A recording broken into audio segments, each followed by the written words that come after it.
अच्छी बात है। कोई बात नहीं, मैं आगे से ध्यान रखूंगा और बेवकूफ नहीं बनूंगा। हाँ हाँ ठीक है पापा। तभी वहाँ पर वीना और पिंकी आती है। बेटा, क्या तुम दोनों को अपनी पढ़ाई का कोई और सामान चाहिए? नहीं पापा, अभी हमारे पास सब कुछ है। हाँ। ठीक है बेटा, तुम तीनों अपनी पढ़ाई पर अच्छे से ध्यान दो और खूब मेहनत करके कुछ बड़ा करके दिखाओ। हाँ पापा, बिल्कुल।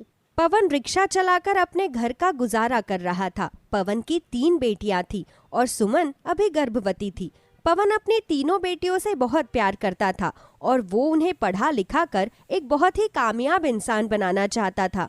लेकिन वहीं दूसरी तरफ पवन की माँ विमला, अरे भला इन तीनों को पढ़ा लिखा कर क्या करेंगे? इन तीनों को तो वैसे भी पराए घर जाना है। एक तो लड़कियों का वैसे भी इतना खर्चा होता है, ऊपर से तू इनकी पढ़ाई में भी इतना पैसा बर्बाद कर देगा तो भला घर कैसे चलेगा? इतना सब तू अकेला कैसे करेगा? माँ, ये तुम कैसी बातें कर रही हो? लड़कियां तो बड़े सौभाग्य से मिलती हैं और मेरी तीनों बच्चियां अपनी जिंदगी में सफल होंगी। अरे अभी तो तेरी बीवी गर्भवती है, कहीं ऐसा ना हो कि इस बार भी लड़की हो जाए और फिर ये 3 से 4 हो जाएंगी। हमारे ऊपर बिना वजह और बोझ बढ़ जाएगा। मैं तो बस यही दुआ करूंगी कि इस बार लड़का ही हो जाए।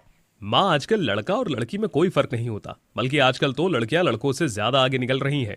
तुम मेरी बात जरूर याद रखना, मेरी तीनों बच्चियां मेरा नाम जरूर रोशन करेंगी। हाँ हाँ बस कर, इतने सपने देखना बंद कर दे अब। सुमन और पवन को तो अपनी बच्चियों से कोई तकलीफ नहीं थी, लेकिन विमला को इस बात का दुख था कि उसका एक भी पोता नहीं था। उसे तो अपनी तीनों पोतियां बोझ लगती थी। लेकिन इस बार विमला भगवान से यही प्रार्थना कर रही थी कि इस बार लड़का हो जाए। इस तरह कुछ महीने बीत जाते हैं, लेकिन इस बार भी सुमन को एक लड़की ही होती है। हे भगवान, ये क्या हो गया? पहले ही क्या कम बोझ था जो एक और बोझ बढ़ गया? माँ, मैंने तुमसे कितनी बार कहा है, तुम इस तरह मेरी बेटियों को बोझ मत बोला करो, और इस तरह बार बार बोलने से उनके ऊपर गलत प्रभाव पड़ता है। अरे तो और किसे बोलूंगी? ये सब इसी की गलती है जो 4-4 बेटियों को जन्म देकर बैठी है। माँ, अब इसमें भला सुमन का क्या दोष? ये तो भगवान की ही देन है। अब सुमन ने ये सब जानबूझकर थोड़े ही किया है। बेटा, चाहे किसी का दोष हो या ना हो, अब तो तेरे ऊपर 4-4 बेटियों की जिम्मेदारी आ गई है। मुझे तो बस इसी बात की चिंता सताई रहती है कि आजकल एक बेटी को पालना ही बहुत बहादुरी का काम होता है, तो तू 4-4 बेटियों को कैसे पालेगा? अगर एक बेटा हो जाता तो तुझे भी थोड़ा सहारा मिल जाता। माँ, तुम चिंता मत करो, तुम देखना, मेरी चारों बेटियां ही मेरा सहारा बनेंगी। हाँ माँ जी, आप चिंता मत कीजिए। आजकल लड़कियां भी लड़कों से कम नहीं है, बल्कि लड़कियां लड़कों से ज्यादा अपने माँ बाप का ख्याल रखती है। लड़कियां परिवार की कमजोरी नहीं, परिवार की ताकत होती है, जो परिवार को हमेशा जोड़ कर रखती है। पता नहीं क्या ही होगा। इतना कहकर विमला वहाँ से चली जाती है। लगता है माँ जी ज्यादा ही उदास है। कोई बात नहीं सुमन, तुम ज्यादा चिंता मत करो, समय के साथ साथ माँ भी ठीक हो जाएंगी। माँ जी की चिंता भी सही है। उन्हें यही लगता है कि हम इतनी कम आमदनी में 4 लड़कियों की पढ़ाई कैसे करवाएंगे, और कल को उनकी शादी का भी तो खर्चा है। तुम चिंता मत करो भाग्यवान, समय पर सब ठीक हो जाएगा। इस तरह समय बीतता जाता है। पवन भी अपनी चारों बेटियों को पढ़ाने के लिए खूब मेहनत करता था। वो रिक्शा चलाने के अलावा कभी कभी मेहनत मजदूरी का काम भी कर लिया करता था। लेकिन फिर अचानक से पवन की तबीयत बहुत ज्यादा खराब हो जाती है, जिसकी वजह से वो कुछ काम नहीं कर पाता, और फिर कुछ समय बाद ज्यादा बीमार होने की वजह से उसका देहांत हो जाता है। ये क्या हो गया हमारे साथ? ये कैसी अनहोनी हो गई? अब हम क्या करेंगे? जो भी हुआ बहुत गलत हुआ। अब हम क्या करेंगे? माँ, दादी, आप दोनों अपने आप को संभालिए। पवन के जाने से सभी बहुत ज्यादा दुखी थे। उसके जाने के बाद उनका घर टूटकर बिखर गया था। अब सभी बहुत उदास रहने लगे थे। इस तरह कुछ महीने बीत जाते हैं। माँ जी, घर में राशन भी खत्म होने को आया है। इस तरह तो काम नहीं चलेगा। मुझे तो कुछ समझ नहीं आ रहा, अब हम क्या करेंगे? अरे घर में इतने सारे जनों का पेट पालना है, भला अब कैसे और क्या ही होगा? कोई बात नहीं दादी, आप चिंता मत कीजिए, अपने आप को संभालिए, सब ठीक हो जाएगा। अरे बेटा, कैसे संभाले? तेरे पिता के बिना अब ये घर कैसे चलेगा? कोई बात नहीं माँ जी, मुझे कहीं ना कहीं काम मिल ही जाएगा। अब से मैं ही काम करूंगी।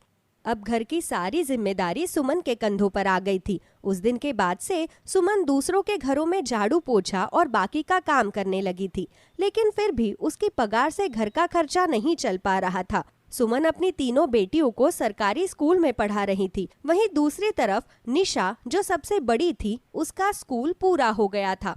अरे अब इन्हें स्कूल भेजकर क्या करेगी? पवन के जाने के बाद यहाँ पर वैसे ही घर का खर्चा चलाना मुश्किल हो रहा है, ऊपर से इनकी पढ़ाई का खर्च। भला सब कुछ कैसे हो पाएगा? लेकिन माँ जी, उनकी यही इच्छा थी कि उनकी चारों बेटियाँ पढ़ लिख कर कुछ बड़ा करके दिखाए। हाँ दादी, माँ देखना, हम सब पढ़ लिख कर कुछ बनकर दिखाएंगी और अपने पापा का सपना पूरा करेंगी। अरे ये क्या बड़ा करेंगी? ये सब कहने की बातें हैं। ये सब करना इतना आसान नहीं होता। इस समय जो घर की हालत है, हमें उसे देखकर चलना चाहिए। मैं कहती हूँ कि तुम सब अपनी पढ़ाई छोड़ दो। कोई बात नहीं दादी, माँ मैं भी कहीं पर काम शुरू कर देती हूँ, जिससे माँ की भी थोड़ी मदद हो जाएगी। नहीं बेटा, तुम्हें कोई काम करने की जरूरत नहीं है, मैं सब संभाल लूंगी। तुम बस अपनी पढ़ाई पर ध्यान दो। नहीं माँ, आप चिंता मत करो, वैसे भी मेरा स्कूल पूरा हो गया है और मैं बाकी पढ़ाई अपने काम के साथ भी कर सकती हूँ।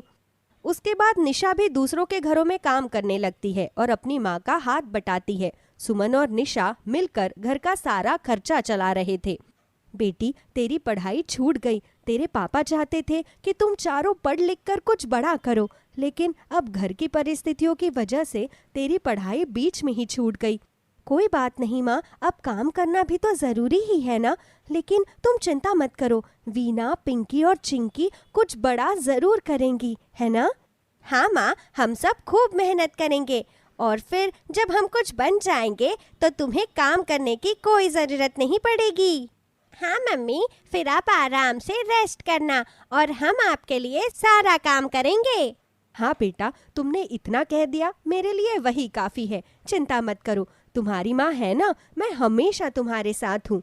उसके बाद सुमन अपनी बेटियों के लिए खूब मेहनत करती है।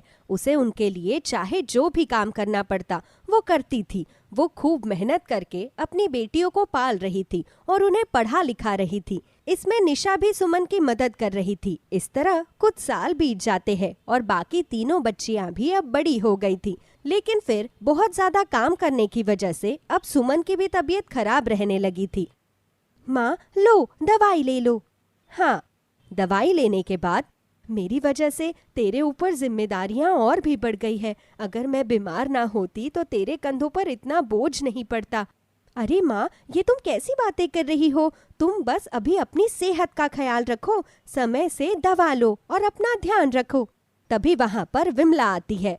हाँ बहू, निशा बिल्कुल ठीक कह रही है। इस समय तेरी सेहत सबसे ज्यादा जरूरी है।